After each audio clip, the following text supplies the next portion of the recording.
I am joined by, as you can see if you're into rugby, two very famous faces, Pierre Schoeman and Duhan van der Merwe, and we're here to talk not about rugby, about whisky, something which is great on this freezing cold day to warm you up. So guys, for anyone that doesn't know, how did this all come about?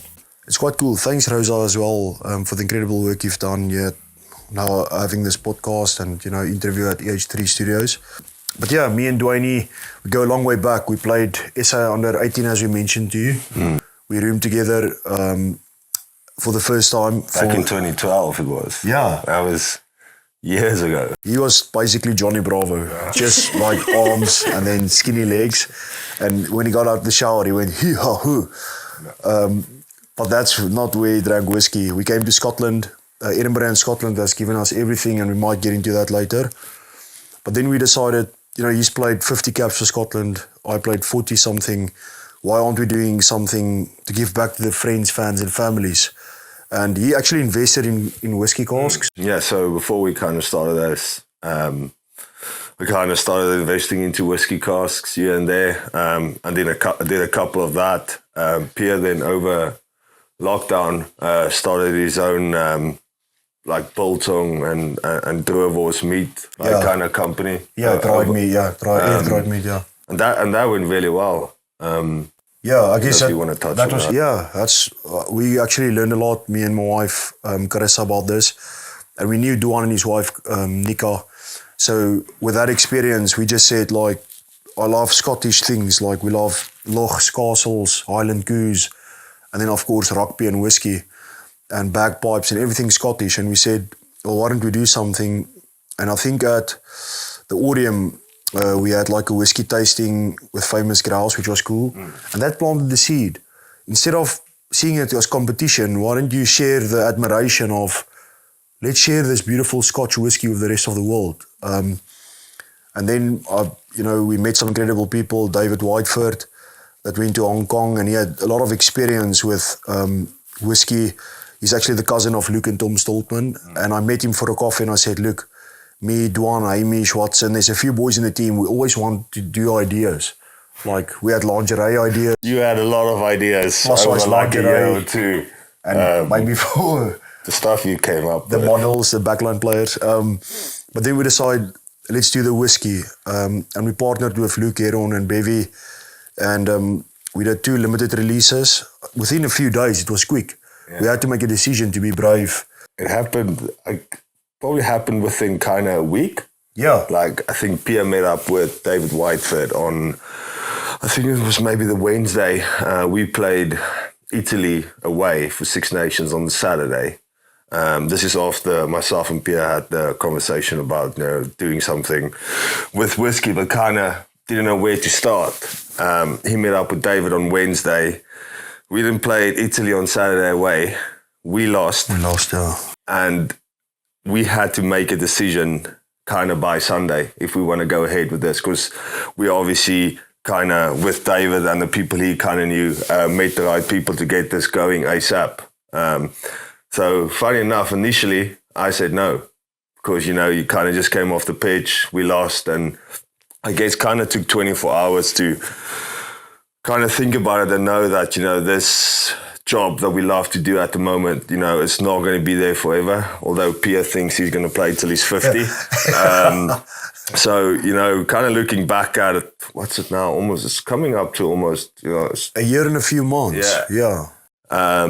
It's kind of the best decision we've made. And look, it's not easy at times. I don't think people really know how invested we are. I think maybe people think, we're just the face of it and we've got everyone else doing all the other bits. No, it's not like that. I always complain to Pierre because I like my days off. My days off are Wednesdays, and I don't have that anymore. So that's been taken away from me. But no, it's been brilliant, and we'll touch on more of that. But yeah, no, it's been unbelievable. I think Duhan said it so well. The only thing I would add is, after that Italy game, like Duhan said, we felt like, no, you let the fans and the country and the nation down, so focus on rugby. But the thing is, we never prep or is distracted by prepping to win and to achieve and to play. So we took our big boy pants, we put that on and we were brave and said, listen, rugby is the main thing for us now, like our faith and our family. But then rugby is the main thing and will forever be while we play. But like Duhan said, we have so many off hours. Like some boys like gaming or golfing. Some people have 4 children, and that takes like so much energy and time as well. We don't have children yet. We have a competition going. Who's going to get a child first? We're very competitive. So that's why we decided, let's go for it. And as Duhan mentioned, we did one limited release. So that's how Duhan said we're quite involved. We did a limited release. We were flying to South Africa for Edinburgh, and we posted the social media, and I think within 5 minutes it was sold out. 230 bottles. Yeah. Yeah, because we kind of didn't know what was going on. We just literally finished up with Six Nations and then had to fly to South Africa for the URC, playing for Edinburgh. And David at the time said, look, before you guys leave, you have to post this on your socials. We posted that, and then I think we had a stopover in Doha. Yeah. And as we landed, everything was kind of sold out. And we were like, wow, this is unbelievable. And I guess that's where we were kind of like, there's much more to do for us in the whiskey industry. And then we did another limited release for the I Love Festival timing, where we had summer test going on in the US, Canada, and I think Uruguay and Chile. We had the whiskey going on, and that was sold out as well. Not in 5 minutes, but I think a half an hour or 40 minutes. Another 200 and something, 30, 50 bottles. The first one was a blend, which I really enjoyed. And the second one was a peaty whiskey, which is probably not my favorite, but I liked it a lot. Scoomy likes it a lot. So, you kind of have your single malt, your blend, your peaty whiskey, which some people like, especially now with it being so cold outside. But and then after those two, we sold it as a ballot on Bevy app, and it did so well that now we had cash flow to work with. So already as founders, David and Luke and everyone helped us to learn that now you've created cash flow, now you can scale. And we said, look, the demand, we have to get our own whiskey. Like, we can't just do ballots. We'll still do limited releases, but we have to do our own one. And that's when we we sourced the Hirundine single malt from Speyside, the 12-year-old. And it's unchilled, filtered. It's 46% ex-bourbon casks. He's our notes guy, so he can take you through the notes. Notes of vanilla and honey. There you go, I'm the notes guy. But Duhan can now type an email, he's the notes guy. He tackles and attacks invoices as well. But it was quite interesting because we had a couple of kind of different samples to taste at the time, and was kind of getting to all agree on what is a brilliant liquid. So we were very involved with choosing this liquid as well. And something I would touch on is, so Carissa and Nika, they're the marketing and creative, as you founding directors with us, our wives. They actually designed the label. It's like a home and away rugby jersey. So we're using our rugby influence to basically get the whiskey brand out there, but it's not a rugby whiskey. It's bottled for everyone going against the grain, like going to a different country, going for a different challenge, almost like a salmon swimming up against the grain. And then we came up with the bird Hirundine, which you pronounce so nicely. It's a type of swallow that semi-migrates between destinations, like our story. But like many people's story, they're one of the best house builders, like their mud houses. So like build companies, build families. Then spreading the wings is, we want to join people with flights, so hospitality, distribution, wholesale, fulfillment, media outlets. We love people joining the flight, and we're going to take this Hirundine probably to every continent. We're going to export to the US, to India, South Africa, France, Italy, to name a few, Hong Kong. But we want to look after Edinburgh and Scotland and Glasgow first as our lighthouse cities, the Borders, the Highlands, and then maybe London. And we met incredible people along the journey so far. Yeah, it wasn't easy at the start, two local players that I would say kind of didn't know much about whiskey when we just started. And we were brutally honest at the start. We said that, we're no experts by any means, but, it's been It's been 18 months, 20 months now, and we've kind of learned a lot, which is weird because I go home now and drink whiskey, whereas beforehand I probably drank brandy or rum and coke. But kind of just to touch on, the company name, Against the Grain, kind of what that means for us is, coming from South Africa, we had a lot of challenges and we kind of had to go against the grain, kind of leave a lot behind, come to a country that you don't really know much of. And like I mentioned, I moved over in 2017 and I got a message from Pierre in 2017, December, and he asked me, what's it like? And I said, it's a brilliant place. The people are lovely. It is challenging at times, because it was only myself and my wife. And funny enough, when I just moved over, didn't really speak much English because back in South Africa, I just spoke Afrikaans. So, coming back to that, there was a lot of challenges and it was kind of never easy. I remember the first day I landed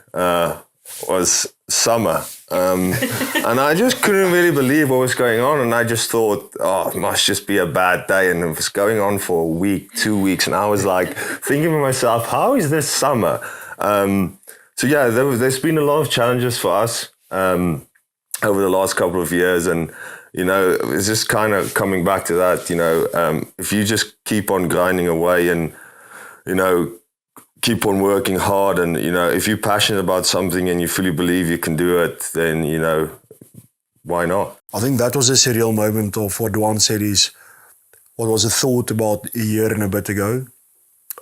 We had 5 weeks off after our British and Irish Lions tour, which it was his second tour, my first one. And I'm going to do everything I can to in 2029 to do it again, to achieve it again. You can see the faith in Duhan as well. It was just amazing for me. But after that tour, we had 5 weeks off and we actually sacrificed some of our holiday. You have to train and stay fit and recover. But a big moment for me was we met with Waitrose headquarters in London. David, Nika, Carissa, myself and Dewey. And we met with John Vine and they gave us the green light for 2026 May to be in Waitrose nationwide. So that's what Duhan says. If you just have passion for something like this and you actually just have the discipline, not really motivation, but the discipline to do it, every hour we have off rugby first and then this, you learn so much. And the people we meet, like now, you guys, the media, the news, but people like, we've done a bottle for the Stoltmans, Luke and Tom Stoltman, the world's strongest brothers, 3-time world's strongest man, and top 10 world's strongest man brothers. The new More 42 from Invergordon, their opa, their grandpa, is the inspiration behind that. Then one for Avery.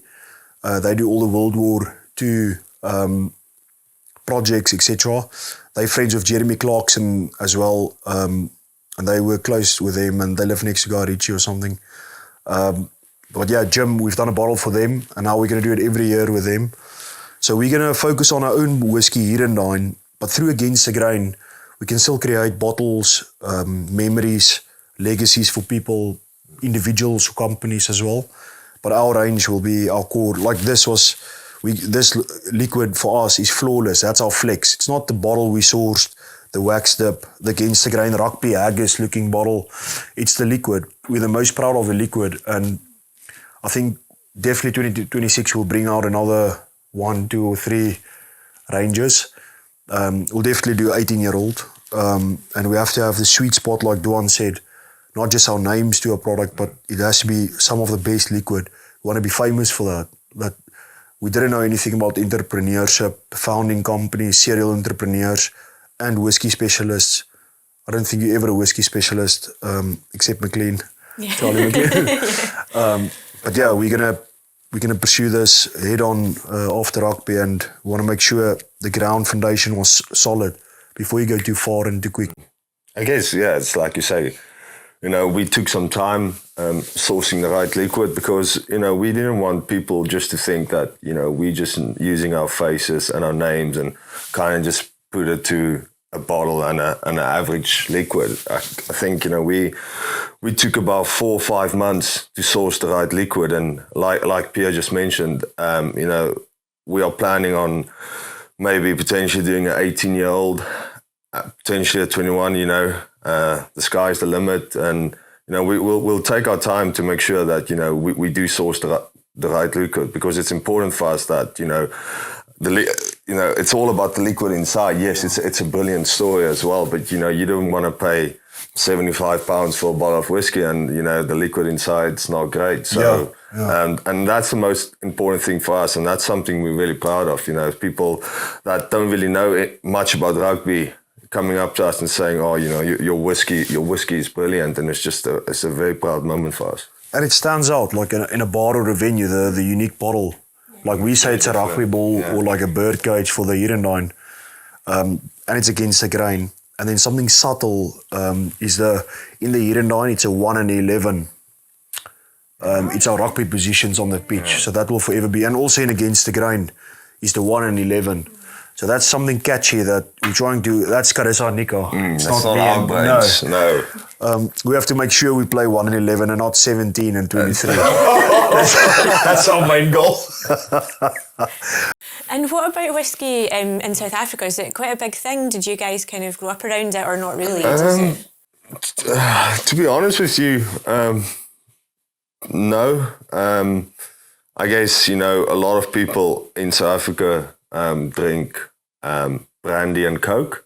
It's kind of, I would say, a little bit similar to cognac over here. You know, you have it with Coke, and I guess there was an odd occasion. You know, I saw my dad have some whiskey, but not often. And I think only over maybe the last 5 years, 6 years, you kind of hear a lot more about South Africans, you know, starting to drink whiskey. Yeah. And I don't know if it was the same with you. Yeah, growing up. I agree with you. Like beer and brandy is probably up there. But if people go hunting and fishing and they want to have like an exclusive event, like at a hotel or a beach club or a sky bar, they'll have their Johnny Walker, blue, red. They've got the sweet spot there. We've done the experience. It's amazing as well. And want to be part of sharing that experience of the world. And they had the sweet spot of you can have it neat, on the rocks, or in a cocktail. And that's something that we wanted with this is it's quality enough to be neat, on the rocks. But also like for a lot of the female customers, they love having it like even an espresso martini, a whiskey sour, old fashioned. It's a good premium mixer. But like Duhan said, in South Africa, interestingly enough, stats don't lie. Statistically, whiskey is the biggest spirits seller in South Africa. But it is a brandy driven. But the most sales in spirits industry in South Africa is still whiskey. But I would say, like Duhan said, the exclusive premium whiskey, there is a market for it. But I feel only in the last few years it's been kind of been, like Glenfiddich, Glenfarclas, Macallan, Hirundine. Before that, I just kind of always saw people drinking VAT 69. Yeah. Was it VAT 69 or Bells, Jameson. Yeah, Jameson. Sometimes a famous grouse. Yeah. It looks very Scottish as well. Yeah.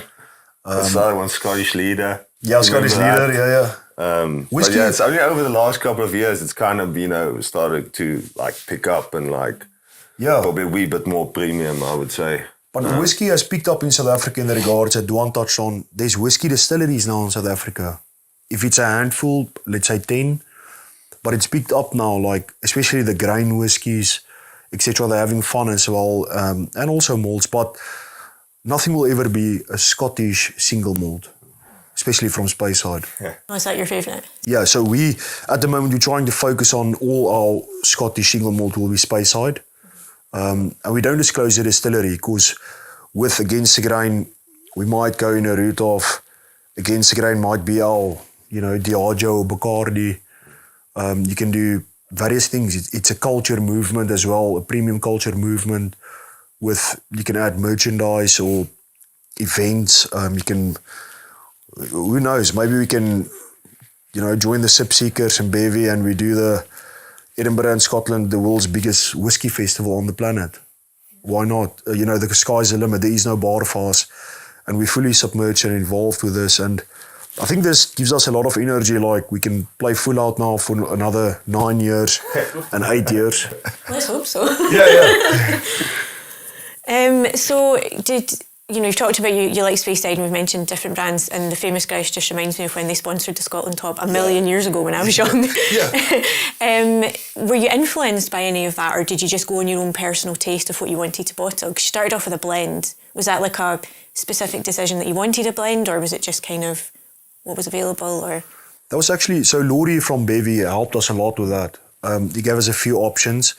And we always flex. We say there was a bit of Macallan in there, but then some people have tasted the Hirundine and said they think this is a Macallan distillery, which we don't give answers to. But it's a really good whiskey. But that first one was quite strong as well. I believe it was 55 or 56% as well, which was, a lot of people loved that. But like Duhan said, the second one, the Isla one, we actually had plans to go to the Isla Festival with a helicopter as a surprise guest, because there's people from China and Russia and America and all over the world buying all the whiskies, and then we walk around selling our whiskey like as a joke, but also seriously. But then we had to go summer tour, and as I say, rugby gets first priority. But I would say, to be quite honest with you, we were no whiskey connoisseurs or experts by any means. We know everything about our Hirundine 12-year-old. We already sourced 4 or 5 different options for our Hirundine 18-year-old, and possibly, like Duhan said, 21-year-old. He does more of the tastings. Otherwise, I get into an arm wrestle with him, and we know how that goes. Yeah, you lose. I was going to say, how does that go? He loses to a back. He loses to a back. Yeah. I'm actually left-handed, don't drink. So obviously we've talked about you're very involved with your wives in this whole business. Do you guys have a favourite place to go and eat and drink in Edinburgh or Scotland? Whiskey bar, restaurant? I know what his favourite is. Yeah. Dean Banks and Tom Kitchen. Okay, my favourite is Fazenda.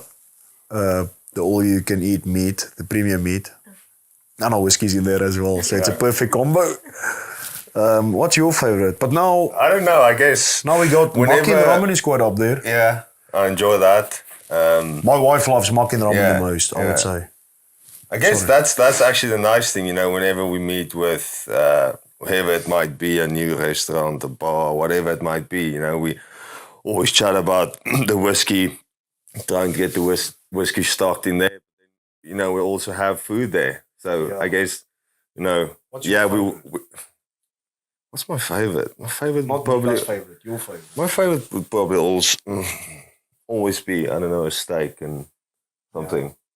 That's probably my favourite. But that's the nice thing about the Wednesdays. We do put in some work, but you look forward to a nice meal with Pierre, and he likes to order a lot of food. So and it's nice, like Duhan says, sometimes we meet people, if it's a meeting at Glen Eagle's townhouse, we have a great relationship with them there, and they have great food, and then our whiskey's in there as well. But that's like premium meetings, you're probably used to those environments where we look like radio faces when we walk in there. It looked like we just came from the gym. And then like favourite pubs, it's difficult to single out a few, but like we had fun at Scotsman's Lounge Pub with Cammy Barnes, the singer. And then Finn, the owner, we good pals with him. He was at the Lions tour as well, and we had fun. But it's difficult to single it out. But yeah, Tom Kitchen, Dean Banks, we see them quite often and a lot. All Dean Banks' venues like Haar, and it's just brilliant. And then other places, we stay in the Kimpton a lot for the Scotland stuff. So on the Baba menu, and we're still speaking to Lila. Tiger Lily, that does the cocktails.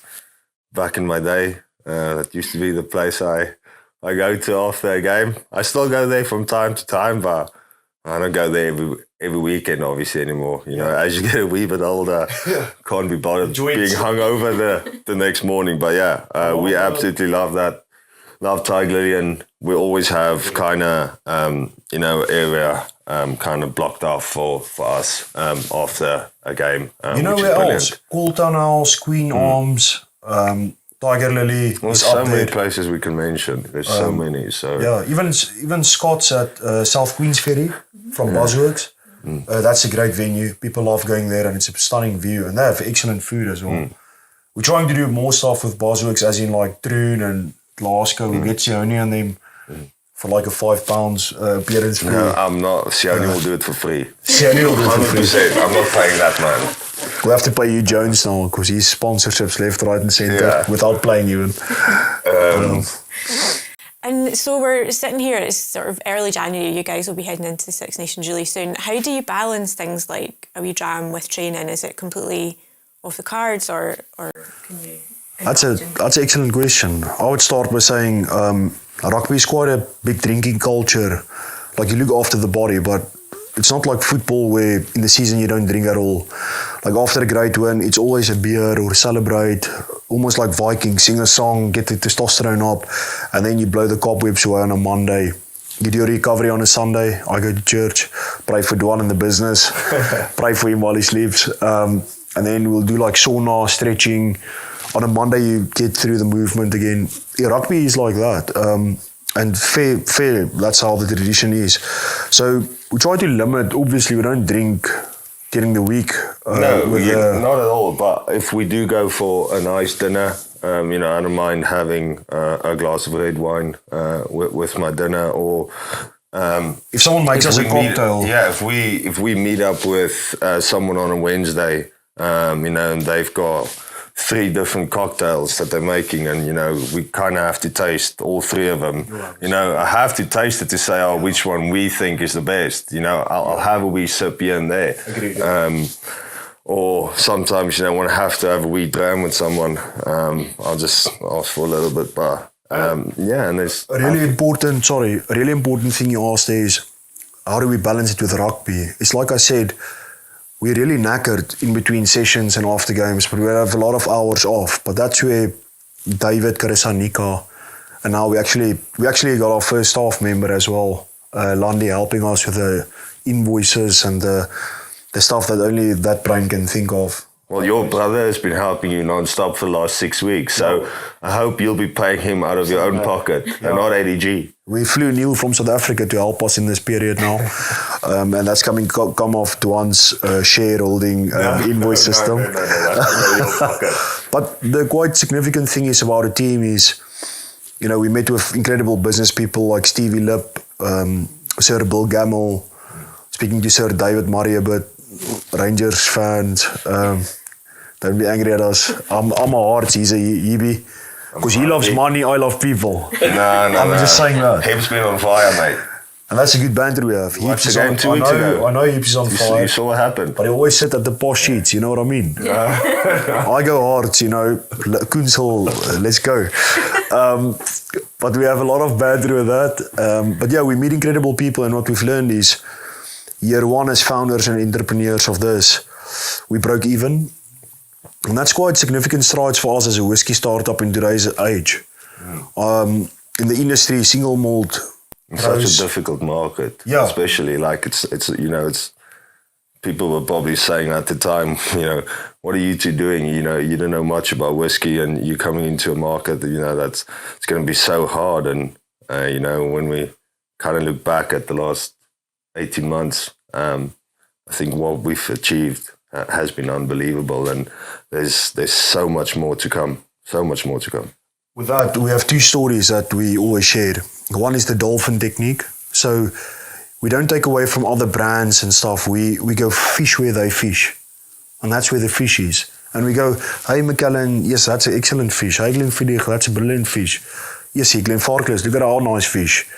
Diageo, Bacardi, we're all supportive, all the whiskey societies, people are very supportive in the single malt and the whiskey industry in Scotland and globally. And I think for us, year 1, we broke even, and year 2, our projections for 2026 will be profitable. So that's very luring in the fish story, for us as well. But the other story is our dolphin technique. So at the moment, we got into this, like Duhan said, as dolphins, and then you have to hold on a fin a bit to gain momentum. But now we've gained such We need to come up with this, if I may ask, this dolphin thing. significant momentum that all of a sudden, if someone like Duhan and Shui wants to get into whiskey, they can hold on to our fin a bit to gain that momentum to help them. So that's what we help. We need help up the mountain, but we help people up as well, and that's good for us. Like we learn, we grow, but we also give back. And I need to ask this because I'm a massive rugby fan and I come and watch you guys. Do you think you'll be drinking some of this out of the Calcutta Cup in a few weeks' time? I really hope so. That's a good question. I would just be honest and say, stats and history don't lie. If one plays, we win. No. That's literally, genuine, for 4 years going. No. Man of the match, hat-trick. So one thing that we must tell you is, one of our friends, a serial entrepreneur, Luke Heron, one of the best people we've met. We're friends now. He's a great character. He watched the game with David at Murrayfield, and when I carry the ball, and I say this humbly, yet confidently, I have to carry better and further. But when I carry, the whole stadium goes, shoo. Yeah. And when Duhan carries, he scored. So he scored a hat-trick that day. That was the game before we lost against Italy, the start of the Six Nations. It was at Murrayfield. Yeah, I was there. Oh, were you there? Okay, so Duhan scored a hat-trick and they shooed me. And Luke Heron said, who's these two? And David said, those are the two that I'm going to have coffee with that wants to do the whiskey stuff. And he was like, well, let's do it. Because he was like, why is that? And so everything aligned perfectly. So yeah, that's quite cool. Yeah, no, hopefully we'll be able to drink some whiskey afterwards. I think looking at our squad and our depth, and you look at a guy like Jamie Dobie that's been playing for Glasgow. He's been unbelievable. So there's been tough competition over the last 5-6 years, which is healthy. Which is very healthy. Kind of look at the autumn. It was the first time in my career playing for Scotland that I got dropped, which was challenging at the time, but also very exciting coming up to the Six Nations, because you've got a lot of wingers that is performing and playing really well. So that'll be the exciting part, is trying to get into the match 23, which is the most important thing, and that's very exciting. I definitely think a win, yes. Yeah, so do I. Yeah. I believe it firmly that we'll drink Hirundine from the Calcutta Cup. And I think if the football shows you anything, the crowd, I feel like the football crowd when Scotland won against Denmark was like everyone believed they were going to do it. And so I think when you're in that mindset as a crowd, because as a Scotland supporter, you're always a bit like, you guys have been great for years, but the football team's not been so good. I understand, yeah. Yeah, you need the whole you need the faith behind you. Yeah. And when the bus comes in, we always say it doesn't matter if you have malaria or you'll be up for it energetically to prove for every lad and lassie in the crowd, let's do it. Yeah. Is there anything else you want to add that I've not asked you about whiskey, rugby, life? Minis. Oh yeah, we're going to do the miniatures. That's quite cool, and it's going to be the exact same bottle as ours. That's why it took a while. So we're going to do the minis, and then if you have a 12, 18 and a 21-year-old, so we will forever make this 12-year-old, and now we're going to add the 18, possibly 21-year-old, and possibly even a really premium 38-year-old Speyside or a 40-year-old Speyside, something like that. And I think that's going to sell out before we even market it, just by our network.